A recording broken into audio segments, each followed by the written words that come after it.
A tired father's whispered words in a toy store aisles shattered more than a moment.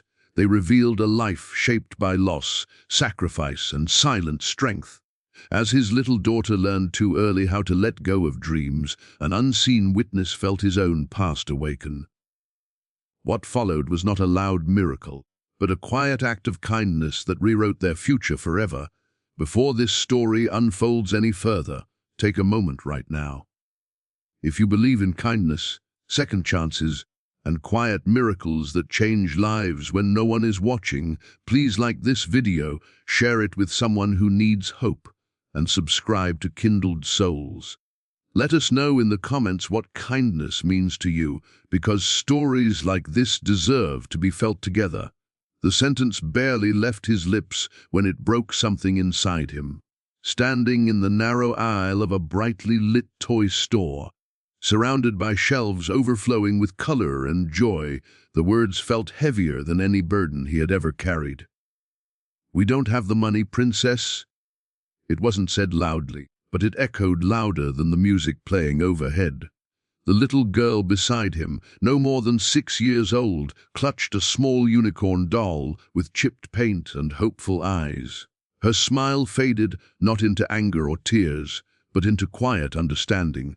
And behind them, a man dressed in a tailored suit, a man worth millions, witnessed a moment that would change all of their lives forever.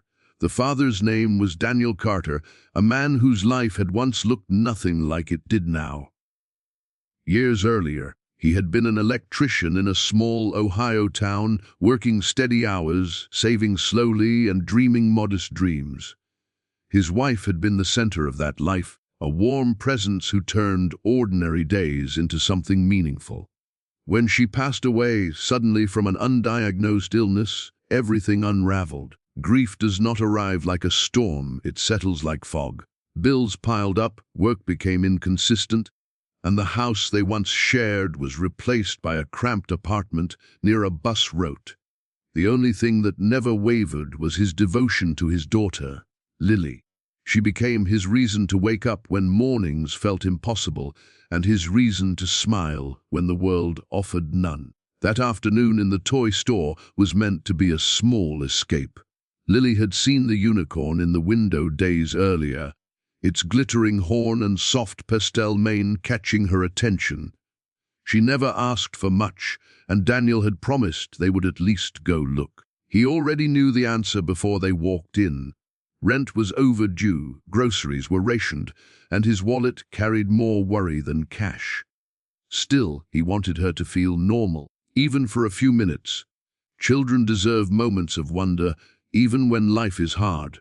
As they stood there, Daniel carefully placed the unicorn back on the shelf. Lily nodded bravely, her small hand slipping into his, pretending that disappointment didn't sting. She had learned too early how to accept less without complaint. What Daniel didn't know was that the man behind him had watched everything. The tailored suit belonged to Jonathan Hale, a self-made millionaire visiting town for a real estate acquisition. To the outside world, Jonathan was a symbol of success, luxury cars, glass offices, and magazine features praising his business instincts. What those articles never mentioned was the childhood he spent in foster homes, the nights he went to bed hungry, or the promise he once made to himself to never forget what it felt like to be that child. Jonathan had entered the store to buy a last-minute gift for his niece. He could have walked past without noticing, but something about the father's slumped shoulders and the child's quiet maturity stopped him. It wasn't the lack of money that struck him, it was the dignity. Daniel didn't lash out at fate or offer excuses. He simply spoke the truth gently, protecting his daughter from shame while carrying it himself. Jonathan remembered hearing similar words once, long ago, spoken to him by a foster parent who wanted to give more but couldn't. Life has a way of placing people at the exact crossroads where decisions matter. Jonathan could have paid for the toy and walked away, feeling generous for the day. Instead, something deeper stirred. He followed them out of the store, watching as Daniel adjusted Lily's worn jacket against the cold. The parking lot smelled of rain, and clouds hung low, matching Daniel's mood. Jonathan approached not as a savior, but as a human being who recognized pain because he had lived it. What followed wasn't loud or dramatic. There were no raised voices, no spectacle, just a quiet conversation that began with simple courtesy. Jonathan didn't ask questions that pried, he listened. He learned about Daniel's work drying up, about Lily's school struggles since losing her mother, and about the constant fear of falling even further behind. Daniel never asked for help. He never hinted at it. He spoke as someone who had accepted hardship as part of life, not as someone seeking rescue. That was when Jonathan made a decision that went far beyond a toy.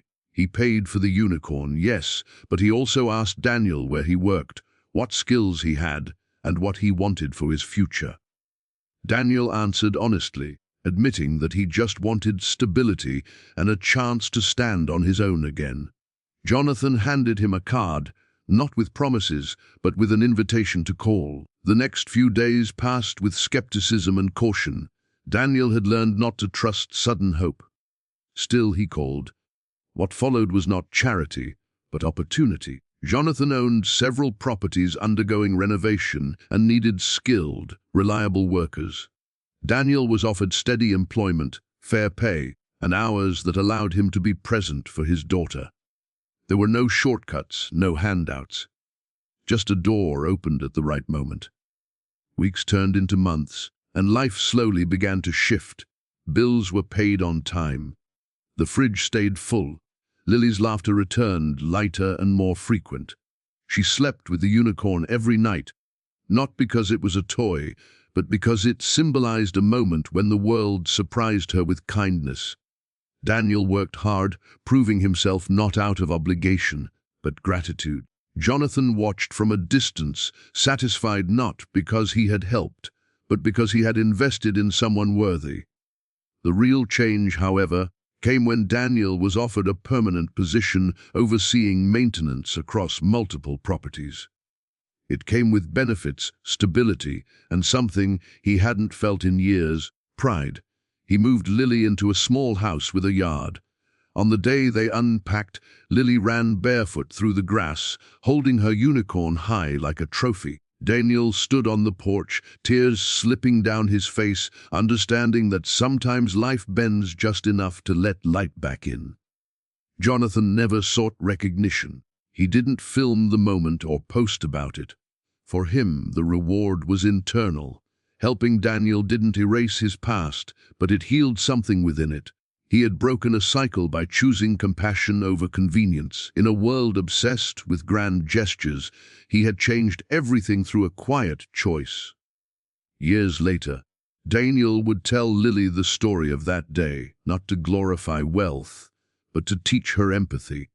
He would explain that kindness doesn't always come from abundance, but from awareness. Lily grew up remembering how a stranger saw her father not as a poor man, as a capable one. That lesson shaped her into someone who noticed others, someone who listened before judging. As this story reaches its end, pause for a moment. If this journey touched your heart, if it reminded you that small moments can carry life-changing power, please like this video, share it with someone who believes in humanity, and subscribe to Kindled Souls. Your engagement helps stories like this reach the people who need them most. Before you go, we have a special request. Comment below and finish this line. Kindness matters because let your words inspire someone else scrolling in silence. Because sometimes the right sentence at the right time can change everything.